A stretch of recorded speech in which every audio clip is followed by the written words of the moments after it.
बच्चों, आज हम पढ़ेंगे क्लास 6 का चैप्टर नंबर 2 भोजन के घटक। पहले पार्ट में हमने पढ़ा था कि कौन-कौन से खाद्य पदार्थ हम खाते हैं और कौन-कौन से खाद्य पदार्थ हमें कहाँ-कहाँ से प्राप्त होते हैं, उसके बारे में जाना था। अब हम जो भोजन करते हैं या खाना खाते हैं, उसके ऊपर कौन-कौन उसके अंदर कौन-कौन से पोषक तत्व और घटक उपस्थित होते हैं, उसके बारे में हम आज पढ़ेंगे। तो चलो तो शुरू करते हैं। शुरू करने से पहले अगर आप चैनल पे नए हो तो वीडियो को लाइक, शेयर, सब्सक्राइब करें अगर आपको अच्छा लगे। लाइक शेयर ना करना आपकी मर्ज़ी है। अगर आपको पसंद आए तो ज़रूर करें, ताकि आप अपना पढ़ाई तो करना हो तो पढ़ाई तो पूरी तरीके से करें। लाइक शेयर तो होते रहेंगे। तो चलो पहले ये क्या लिख रखा है हम पढ़ लेते हैं। कि अध्याय 1 में हमने उन खाद्य पदार्थों की सूची बनाई थी जिन्हें हम खाते हैं। भारत के विभिन्न भागों में खाए जाने वाले विभिन्न-भिन्न व्यंजनों के बारे में भी हमने बताया था। इन्हें मानचित्र में अंकित किया था। तो आपने पहले अध्याय में हमने सूची बनाई थी और टेबल भी बनाई थी कि हम कौन-कौन से खाद्य पदार्थ खाते हैं और कहाँ कौन-कौन से भाग में कौन-कौन से खाद्य पदार्थ पाए जाते हैं। तो विभिन्न व्यंजनों के बारे में हमने मानचित्र में भी अंकित किया था। अब आते हैं कि एक प्रकार के भोजन में चपाती, दाल और बैंगन का भरता हो सकता है। यानी कि एक प्रकार के भोजन में यानी चपाती हो सकती है, दाल और बैंगन का भरता यानी सब्ज़ी कोई भी सब्ज़ी हो सकती है और एक रोटी हो सकती है। दूसरे में चावल हो सकता है, सांभर या दाल, भिंडी हो सकती है। इसके अतिरिक्त अन्य भोजन में अप्पम, मछली या सब्जियाँ हो सकती है, नॉन-वेज भी हो सकता है। अब आते हैं अपन ये थाली देखिए इसमें रोटी है, सब्जी है। अब आते हैं अपन क्रियाकलाप नंबर 1। आमतौर पर हमारे आहार में अन्न से बना कम से कम एक व्यंजन होता है। यानी कि अन्न यानी कि चावल हो गया, गेहूँ हो गया, इनसे बना हुआ एक व्यंजन हो सकता है और दूसरा क्या हो सकता है, रोटी या सब्जी। दूसरे खाद्य पदार्थों में दाल हो सकती है, मांस का कोई व्यंजन या नॉन-वेज की सब्जी हो सकती है, दही हो सकता है, अचार भी हो सकता है, ये सब हो सकता है। इस तरह के आहार के कुछ उदाहरण सारणी 2.1 में दिए गए हैं, तो ये आप सारणी बना के अपन देख लेंगे। कभी-कभी हम अपने भोजन में वस्तुतः इन सभी व्यंजनों को नहीं ले पाते। यदि हम यात्रा में हो तो तब हम वही खा लेते हैं जो रास्ते में उपलब्ध है, यानी कि हम कहीं जाते हैं तो वही खाना खाते हैं जो हमें रास्ते में मिल जाता है। हम में कुछ लोगों के लिए ये संभव नहीं हो पाता है कि इस तरह के विभिन्न व्यंजन हर समय खा सकें। हम हर समय हर सारे व्यंजन नहीं खाते, जो मिलता है वही खाना पड़ता है, ये तो अच्छी बात है। तो हम ये आज देखेंगे कि कौन-कौन से खाद्य पदार्थों में क्या-क्या होता है। ये 2.1 टेबल जो है वो देख लीजिए। जैसे कोई राज्य है पंजाब, पंजाब में अन्न का कौन-सा होती है, रोटी होती है। रोटी होती है और उसके साथ में क्या हो सकता है, दाल या मांस के व्यंजन जैसे राजमा हो सकता है। सब्जी में क्या सरसों का साग हो सकता है, अन्य में दही और घी हो सकता है। फिर अपन आप चलते हैं साउथ में, आंध्र प्रदेश में, जो अन्न अन्न का व्यंजन क्या होता है, चावल। चावल के साथ क्या होता है, अरहर की दाल हो सकती है, रसम है, चार रसम उधर की कोई सब्जी, चारू, उसका सब्जियाँ में कुंदरू और अन्य व्यंजन में मट्ठा, घी, अचार भी हो सकता है। तो अब हम जानेंगे कि कौन-कौन से खाद्य पदार्थों में क्या-क्या होता है। ये विभिन्न प्रकार के खाद्य पदार्थों में क्या होता है? हम जानते हैं कि प्रत्येक व्यंजन एक या एक से अधिक प्रकार की कच्ची सामग्री यानी हम जो खाना बनाते हैं वो किसी एक से बन मिलकर नहीं बना होता। अन्य कई प्रकार की सामग्रियों से मिलकर बना होता है, जो हमें पादपों या जंतुओं से मिलते हैं। इस कच्ची सामग्री के संघटक क्या है? इस कच्ची सामग्री में हमारे शरीर में लिए कुछ आवश्यक घटक होते हैं। इन घटकों को हम पोषक तत्व कहते हैं। तो अब हमें जो कच्ची सामग्री होती है हमारे संघटक क्या है? यानी इस कच्ची सामग्री में हमारे लिए कुछ आवश्यक घटक होते हैं, उनको पोषक तत्व कहते हैं, जो हमारे शरीर को एनर्जी प्रदान करते हैं, ऊर्जा प्रदान करते हैं, जिससे हमारा शरीर काम करता है और हमारे शरीर को सभी सभी सभी प्रकार की एनर्जी और एनर्जी मिलती है। तो वो भोजन के मुख्य पोषक तत्व कौन-कौन से होते हैं? आइए हम देखते हैं। पहला है कार्बोहाइड्रेट, प्रोटीन, वसा, विटामिन तथा खनिज लवण है। हमें इन पोषक तत्व कौन-कौन से होते हैं भोजन में? मुख्य रूप से कार्बोहाइड्रेट, प्रोटीन, वसा, विटामिन तथा खनिज लवण। इसके अतिरिक्त हमारे भोजन में वृक्षांश तथा जल भी शामिल होते हैं, जिनकी हमारे शरीर को आवश्यकता होती है। हमारे शरीर को वो जल की भी आवश्यकता है, हम पानी पीते भी हैं और पानी की मात्रा भी होती है इन खाने में, जैसे सब्जियों में हो गई, इन सब में पानी की मात्रा भी होती है, वो हमारे शरीर को काम आते हैं। क्या सभी खाद्य पदार्थ में सभी पोषक उपलब्ध होते हैं? कुछ तो ये पढ़ते हैं कि क्या सभी खाद्य पदार्थों में ये सभी पोषक तत्व उपलब्ध होते हैं? कुछ साधारण विधियाँ से हम यह जान सकते हैं कि कच्ची सामग्री या पके हुए भोजन में कौन-सा एक या अधिक उपस्थित है। ठीक है? तो कार्बोहाइड्रेट, प्रोटीन तथा वसा के परीक्षण अन्य पोषक तत्वों के परीक्षण में सरल है। ये इन हम परीक्षणों को सारणी 2.2 में लिखें। तो हम कच्ची सामग्री में या पके हुए भोजन में कौन-कौन सा अधिक पोषक उपस्थित होता है, उसको हम जान सकते हैं। उनका परीक्षण करके हम जान सकते हैं। जैसे कार्बोहाइड्रेट, प्रोटीन तथा वसा के परीक्षण आदि को हम जान सकते हैं। इन परीक्षणों को करने के लिए आपको आयोडीन, कॉपर सल्फेट तथा कास्टिक सोडा विलयन की आवश्यकता होगी। अब हम ये जो परीक्षण करेंगे कार्बोहाइड्रेट, वसा और प्रोटीन के उपस्थित है या नहीं, तो उसके लिए हमको क्या-क्या चाहिए? एक तो आयोडीन आयोडीन चाहिए, उसके बाद कॉपर सल्फेट चाहिए और कास्टिक सोडा चाहिए। तो ये आपको मिलेगा नहीं अगर आप वैज्ञानिक प्रयोगशाला में मिलता है, पर मैं आपको समझा देता हूँ, समझ लीजिए कि कॉपर सल्फेट, आयोडीन और कास्टिक सोडा होता है।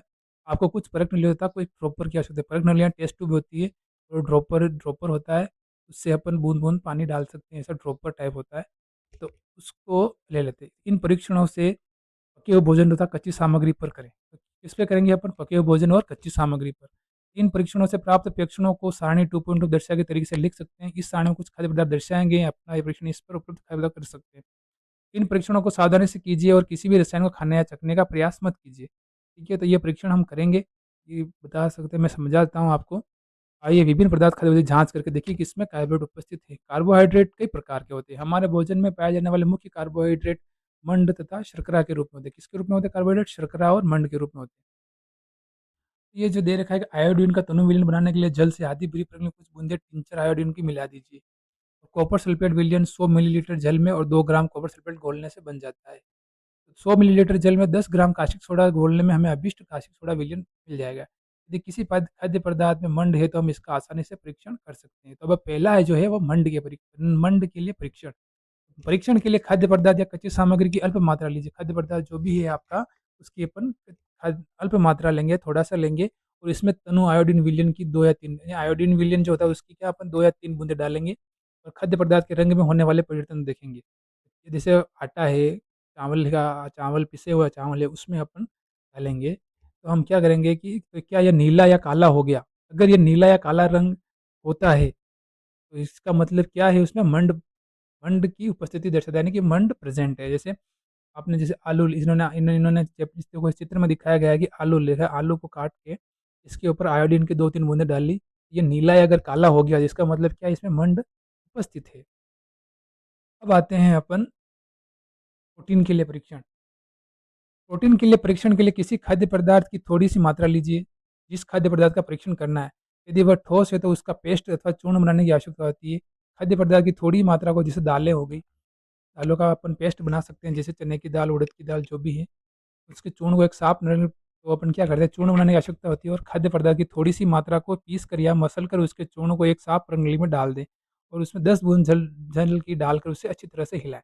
ठीक है? थोड़े से चूर्ण उस प्रणाली मतलब टेस्ट ट्यूब में डाल के फिर उसमें 10 एक बूंदे जल की डालने के बाद उसको अच्छी तरह से हिलाएँगे।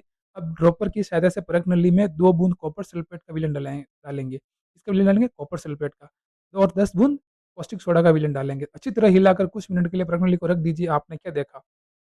तो क्या परख नली का पदार्थ बैंगनी रंग का हो गया? अगर बैंगनी रंग का हो गया तो इसका मतलब क्या है? उसमें प्रोटीन प्रेज़ेंट है, यानी प्रोटीन उपस्थित है। इसके आप दूसरे के साथ भी कर सकते हैं। अब आते हैं अपन वसा यानी फैट के लिए परीक्षण। खाद्य पदार्थ खाद्य पदार्थ की मात्रा अल्प लीजिए, थोड़ी-सी मात्रा लीजिए और इसमें कागज़ के टुकड़े में लपेट कर कूटिए। थोड़ा-सा मतलब कूट लेना है। उसके बाद अपन कागज़ फट न जाए ध्यान रखना। आप कागज़ को सीधा कीजिए और ध्यानपूर्वक देखिए, क्या इस तेल के धब्बे कागज़ को किसी प्रकाश के सामने ले जाइए। क्या आपको इस धब्बे से होकर आने वाला धुंधला प्रकाश दिखाई दे? कागज़ पर तेल का धब्बा खाद्य पदार्थ की वसा की उपस्थिति का दर्शाता है। यानी कि उसमें तेल या फिर जिनमें तेली खाना होता है, फैटी होते हैं, उनमें वसा उपस्थित होती है, ये सामान्य-सी बात है। लेकिन अगर वो प्रकाश ट्रांसपेरेंट हो रहा है या फिर किसी कागज़ पे वो अपन बादाम हो गया, बादाम को आप कूटेंगे तो उस कागज़ में लेके कूटेंगे तो तेल का धब्बा बन जाएगा। इसी प्रकार से सरसों, सोयाबीन, ये इनमें तेल की मात्रा उपस्थित होती है, इसलिए ये कागज़ तेल का धब्बा हो जाएगा, इसलिए इसका ये क्या वसा की उपस्थिति को दर्शाता है। इसका मतलब हम समझ सकते हैं कि उसमें वसा उपस्थित है। तो अब ये जो आपके ऊपर टेबल है, टेबल समझते हैं अपन, क्या-क्या इन्होंने किया परीक्षण। जैसे कच्चे आलू में मंड उपस्थित होता है। क्या इसमें कार्बोहाइड्रेट प्रेज़ेंट है। इसके बाद है दूध, दूध में क्या होता है, प्रोटीन प्रेज़ेंट होता है। और मूँगफली में क्या? वसा। मूँगफली को आप कूट के देख लेना कागज़ में, तो वहाँ पे तेल का धब्बा बन जाएगा। इसका मतलब क्या है, उसमें वसा उपस्थित है। इस प्रकार ये जो बिना पके चावल है, पका हुआ चावल है, सूखा नारियल है, बिना पकी अरहर की दाल है, इस प्रकार के ये आप एक्सपेरिमेंट घर पे कर सकते हैं, जो हो सकते हैं। अगर अदरवाइज़ आप किसी चीज़ों का प्रयोग ना करें आप। ये केमिकल का उपयोग आपके लिए सही नहीं है।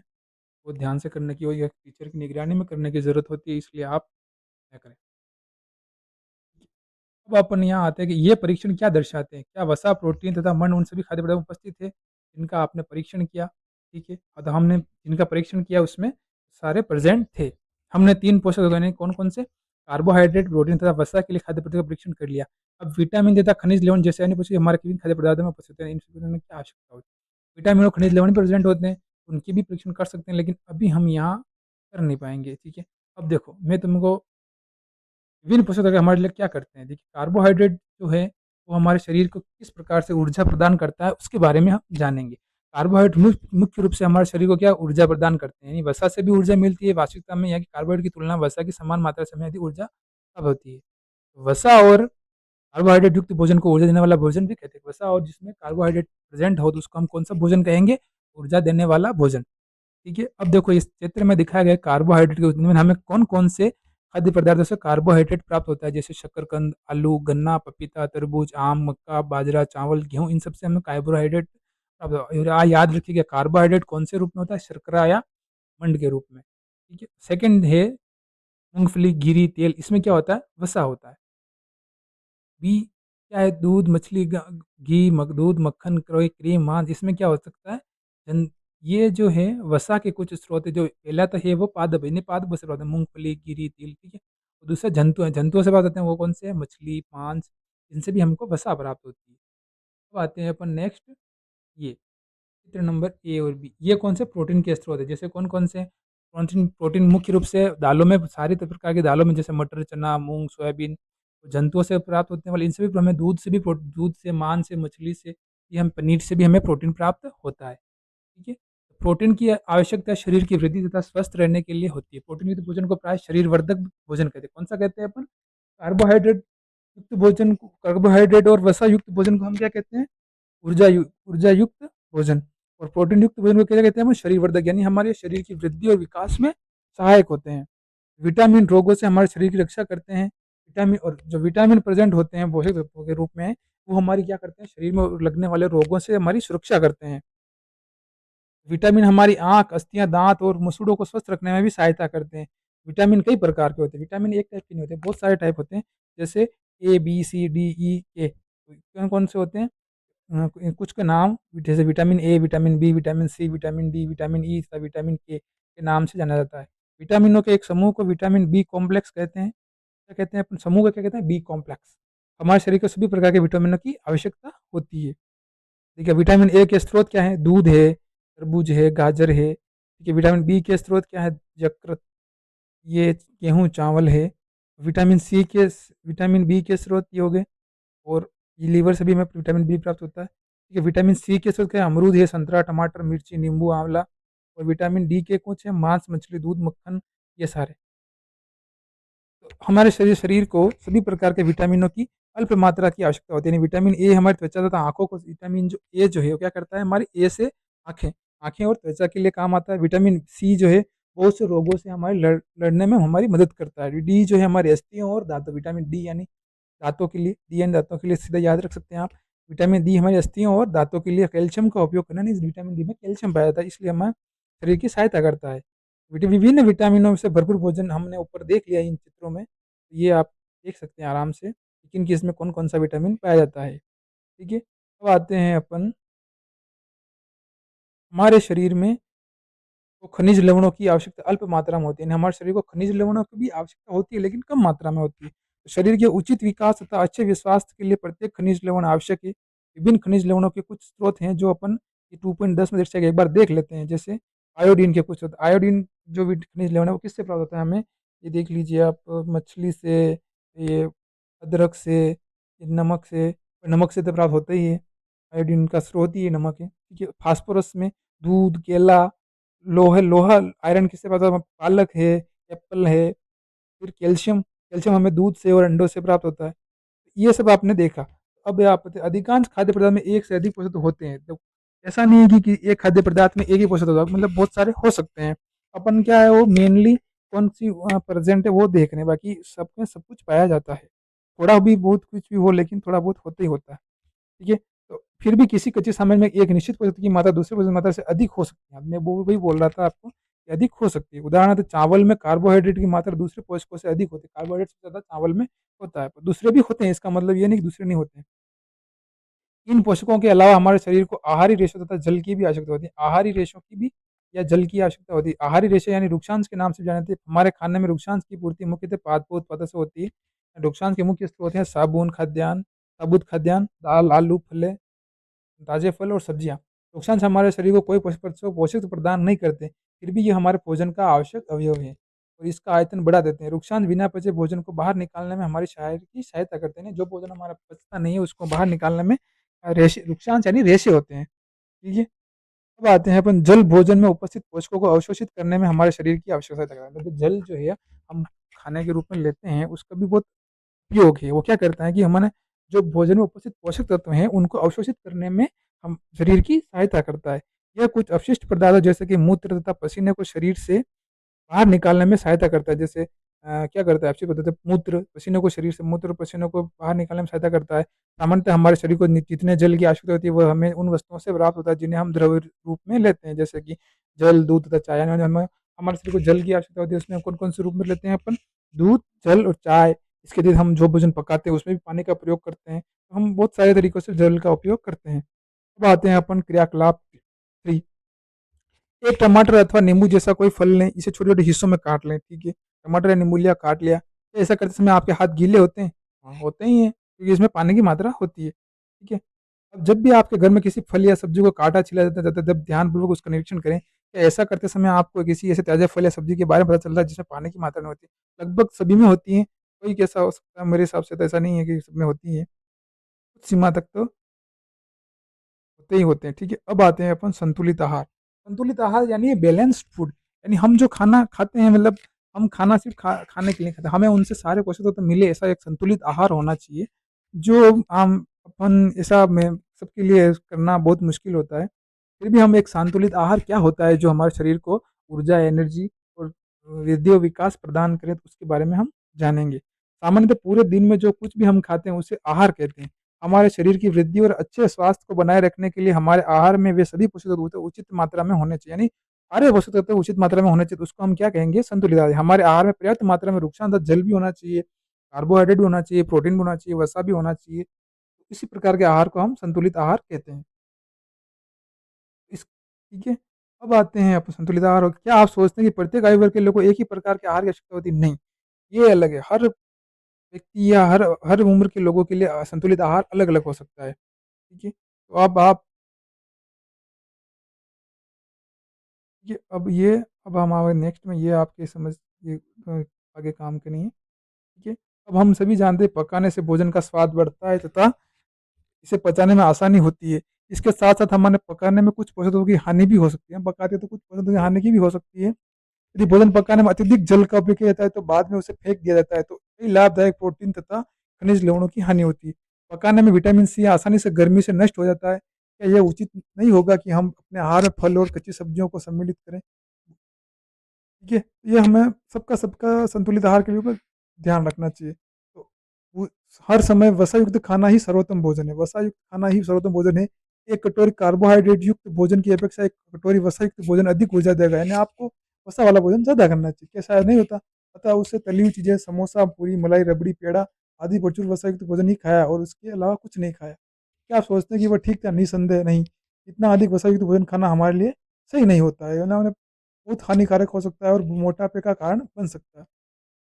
अभावजन्य रोग अभावजन्य रोग यानी किसी हमारे शरीर में किसी भी पोषक तत्व की मात्रा की कमी के कारण जो रोग होते हैं वो अभावजन्य उनके अभाव के कारण जो रोग होते हैं उनको अभावजन्य रोग कहते हैं। एक व्यक्ति खाने के लिए पर्याप्त भोजन पा रहा है, तो जो खाना चाहिए वो खा रहा है, लेकिन कभी-कभी उसके भोजन में किसी विशेष पोषक की कमी हो जाती है। यदि यह कमी लंबी अवधि तक यानी लंबे समय तक उस पोषक तत्व की कमी रहती है तो वह व्यक्ति उसके अभाव से ग्रसित यानी अभाव से बीमार हो जाता है या कोई रोग लग जाता है। ये एक या अधिक पोषक तत्वों का अभाव हमारे शरीर में रोग अथवा विकृतियाँ उत्पन्न कर सकता है। यानी एक या एक से अधिक पोषक तत्वों की अगर हमारे शरीर में कमी हो जाए तो उससे हमारे शरीर में रोग हो सकते हैं। तो ये रोग लंबी अवधि तक पोषकों के अभाव के कारण होते हैं उसे अभावजन्य रोग कहते हैं। यानी वो रोग जो हमारे शरीर में किसी पोषक तत्व की कमी से होते हैं, वो अभावजन्य रोग कहलाते हैं। यदि कोई व्यक्ति अपने भोजन में पर्याप्त प्रोटीन नहीं ले रहा है तो उसे कुछ रोग हो सकते हैं जैसे वृद्धि का अवरोधन यानी कि उसकी लंबाई नहीं बढ़ेगी, चेहरे पर सूजन हो जाएगी, बालों के रंग का उड़ना, त्वचा की बीमारियां और पेचिश आदि भी हो सकती है। यदि प्रोटीन तथा कार्बोहाइड्रेट दोनों ही किसी व्यक्ति के आहार से एक लंबे समय तक अनुपस्थित हो तो उसकी वृद्धि पूरी तरह ही रुक जाएगी। यानी वृद्धि उसकी लंबाई है, लंबाई का, वृद्धि का मतलब सिर्फ लंबाई नहीं होता, शरीर का पूरी तरीके से विकास होता है, उसको हम वृद्धि कहते हैं। और वैसा व्यक्ति क्या होगा, दुबला पतला हो जाएगा, वह इतना दुर्बल हो जाएगा कि चलने में भी असमर्थ होगा। विटामिन और खनिज लवणों की कमी से भी रोग होते हैं। इनके हम कौन-कौन से रोग होते हैं वो हम इस टेबल में देखेंगे। देखो, table table A, vitamin A की कमी से कौन होता है? क्षीणता या दृष्टिहीनता, यानी कि आपको दिखाई कम देना हो जाएगा, कमज़ोर दृष्टि, अंधेरे रात में कम दिखाई देना, कभी-कभी पूरी तरह से दिखाई देना बंद हो जाता है। विटामिन बी1 यानी बेरी-बेरी रोग होता है, ठीक है? बेरी-बेरी रोग होता है, दुर्बल पेशियाँ और काम करने की ऊर्जा में कमी हो जाती है।